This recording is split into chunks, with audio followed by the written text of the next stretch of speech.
All right, so we are just reviewing factors and multiples today. Remember that multiples are the answer to a number that's being multiplied by any other whole number. So it's like if we're skip counting.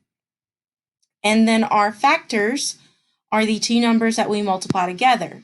Now, to kind of help you remember that, we have the magic multiples because they magically grow as we skip count.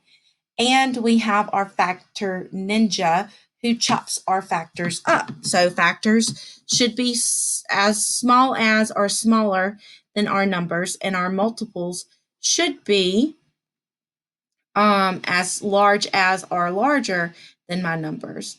Let me see if I can find my drawing tools on here. I thought that I told them to come on here, but I didn't. All right, sorry, I had to get my drawing tools up here. So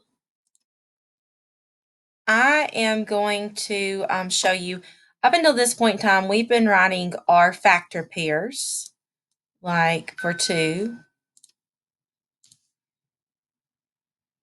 We have been writing them like 1 times 2.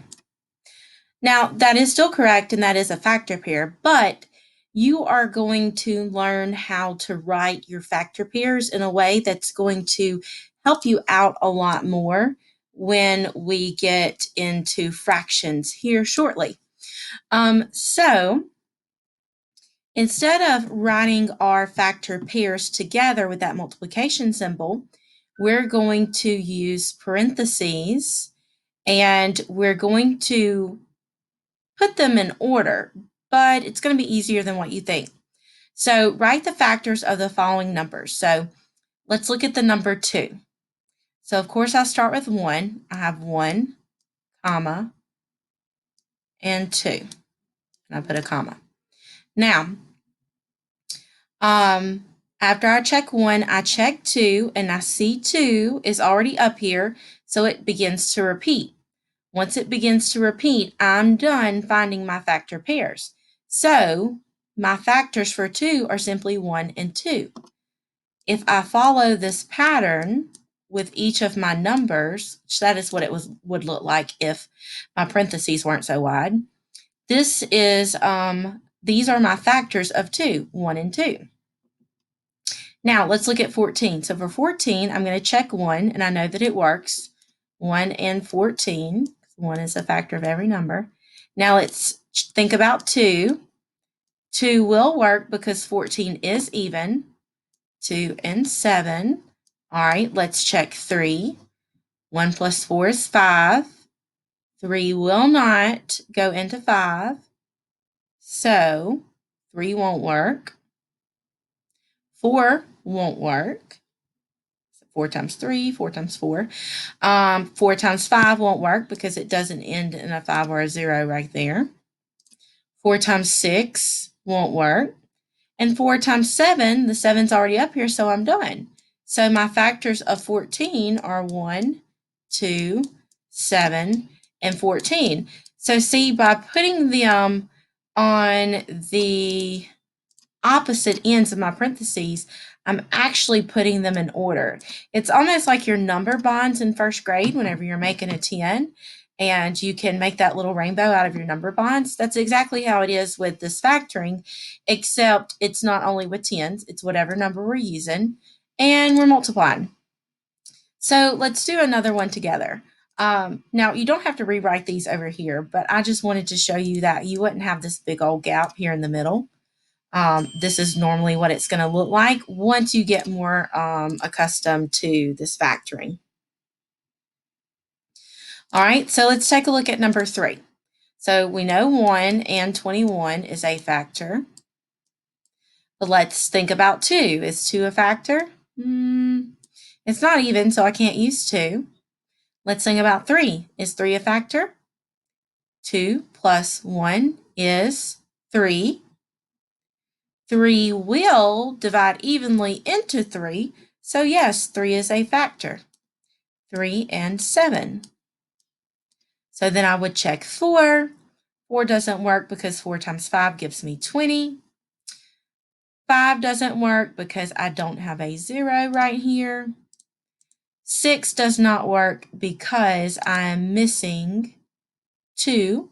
If I had 2 here and 3 here, then I know 6 would work, but I'm missing the 2 because it's not even. So it doesn't work. And then my 7 is already up here. So it starts to repeat, so that means I'm done. So my factors are 1, 3. My factors of 21 are 1, 3, 7, and 21. It is important that you keep these in order because it's going to make one of our skills with fractions a whole lot easier for you instead of using just the 1 times 2 or the 1 times 14. So at any time you want to try this on your own, feel free to pause the video. I'm going to do the first 5 with you, and then your classwork is going to be the last 5 by yourself. All right, so let's try 28. I know 1 and 28 for sure works. I know 2 works because 28 is even. 2 times 14. And I'm putting my commas because I don't want this to look like one big long number. If I didn't have my commas here, then check it out. It would look like a really big number. Or this would look like 12. So please, please, please put your commas. All right, let's get those commas back. Okay, here we go. So let's go back to 28. 1 times 28, 2 times 14. Well, will 3 work? 2 plus 8 is 10. 10 is not evenly divisible by 3, so 3 won't work. Will 4 work? Yes, hopefully you know this. 4 times 7. Will 5 work? Nope, no 5 or 0. Will 6 work?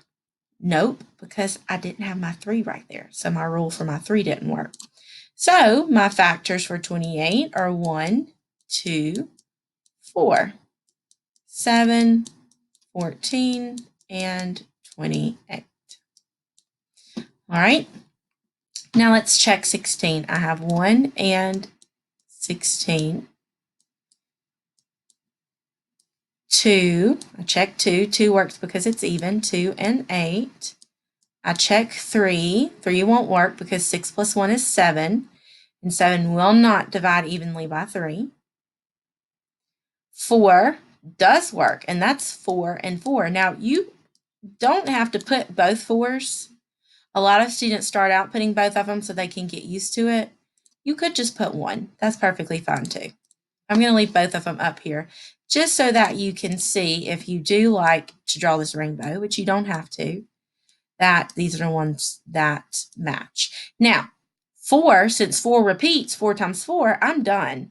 I know that there are no more factors here for 16. So my factors of 16 are 1, 2, 4, 8, and 16.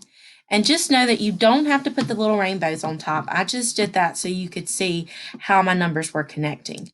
And whenever I factor them like this, whenever I find my factors or find my factor pairs, we can actually use, instead of using factor as a noun, I can use it as a verb. So whenever I factor these numbers, whenever I tell the factors of them, write them out, like this, they're going to be in order from least to greatest. And this is going to be a huge helper in a couple of lessons from today.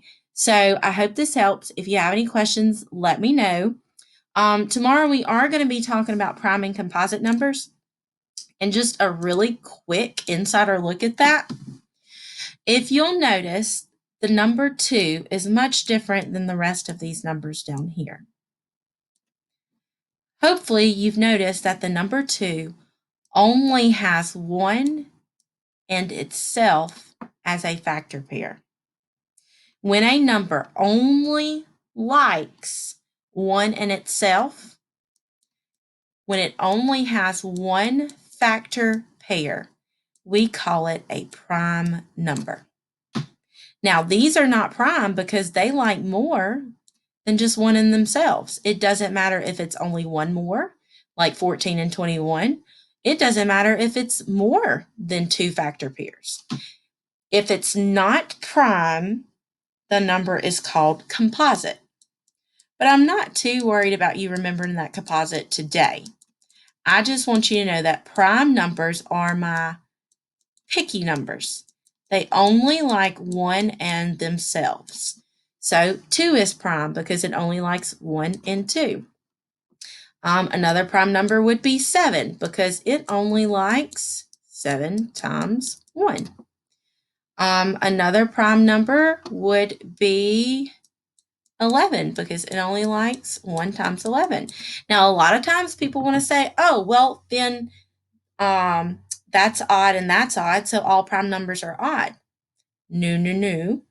A lot of prime numbers are odd, but see this 2? 2 is even. But it is the only even number, or I won't say that.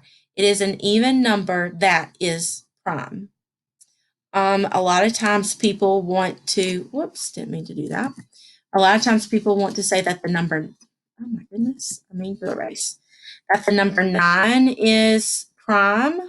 But if you think about the number 9, it has 1 times 9 and 3 times 3. So tomorrow we'll talk more about prime and composite. Just go ahead and be thinking about how prime numbers are my picky numbers. I hope this has helped. As always, leave me a message if you need me on, type me in a message on Google Classroom. Email me any scratch paper if you use it. I just miss you guys. I hope this helps. Bye-bye.